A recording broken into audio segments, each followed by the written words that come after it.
Hi வணக்கம் எல்லாருக்கும். இன்றைக்கி நான் உங்களுக்கு ஆட்டிறைச்சி பிரியாணி செய்து காட்ட போகிறேன். அதுக்கு 1 கிலோ ஆடு எடுத்து வச்சுக்கிறேன். ஒரு பெரிய வெங்காயம், இஞ்சி, ஒரு பூடு உள்ளி, கறிவேப்பிலை, 4 பச்சை மிளகாய், ஒரு ரம்பையில் தக்காளி பழம், கருவா, ஏலக்காய், லவங்கம், அன்னாசி பொடுத்து வச்சுருக்கிறேன். இப்போ எங்களுக்கு அளவா 2 பேணி அரிசி எடுத்து வச்சுக்கிறேன். இது வந்து பசுமதி ரைஸ். இதை வந்து தண்ணி ஊற்றி கழுவிட்டு நனைய விட போகிறேன். இப்போ ஒரு சட்டியில் எண்ணெய் ஊற்றி நல்லா கொதிக்க விட்டுட்டு 1 ஸ்பூன் கடுகு போட போகிறேன். அதோடு சேர்த்து 1 ஸ்பூன் பெருஞ்சீரகம், 1 ஸ்பூன் வெந்தயம் போடுறேன்.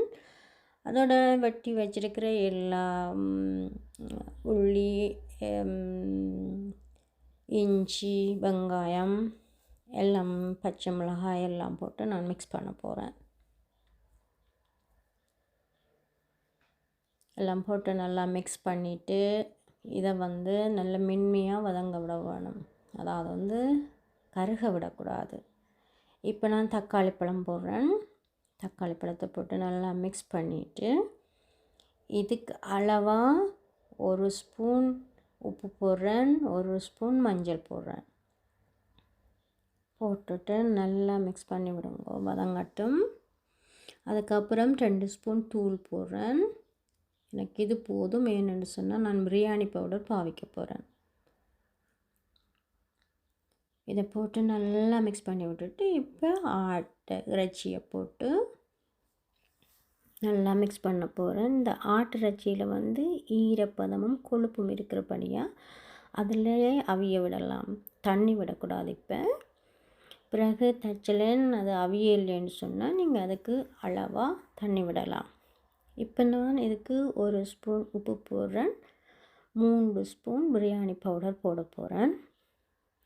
ஏன்டா ஏற்கனவே 2 ஸ்பூன் தூள் போட்டுவிட்டேன். இதில் உரைப்பும் இருக்கும், உப்பும் இருக்கும். அப்போ கணக்கை போட்டிங்கன்னு சொன்னால் 2மே கூடாது.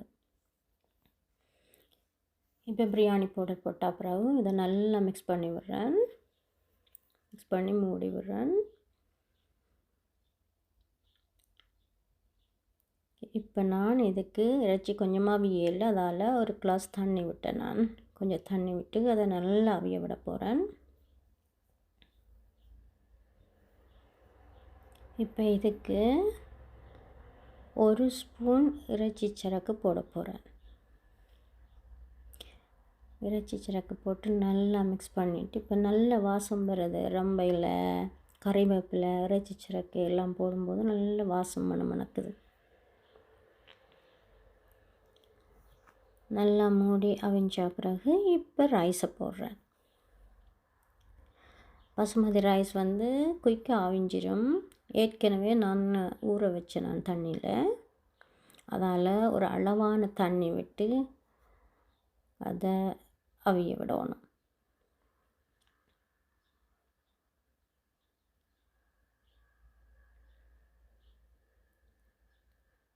மூடிட்டு நல்லா அவிய விட்டுட்டேன். அதுக்கப்புறம் நான் 1 ஸ்பூன் பட்டர் போடுறேன். பட்டர் ஏன்னு சொன்னால் உதிரியாக வரும், பிரியாணி குழையாது, வெந்து அது குலசாதம் ஆகிடும். இப்போ ரைஸ் நல்லா அவிஞ்சிட்டுது, ஆனால் தண்ணி நிற்கிது. அந்த தண்ணியை வந்து வற்ற விடணும். இப்போ நான் அடுப்பு நல்லா மீடியத்தில் விட்டுட்டு அப்படியே மூடி விட போகிறேன். அதுக்கப்புறம் பிரியாணி ரெடி ஆகிடும். இதுக்கு நீங்கள் கத்திரிக்காய் பொரிக்கலாம், முட்டை அவிக்கலாம், வச்சு அதோட சேர்த்து சாப்பிடலாம். நன்றி. பிடிச்சிருந்தால் லைக் பண்ணுங்கள், ஷேர் பண்ணுங்கள், சப்ஸ்கிரைப் பண்ணுங்கள். பாய்.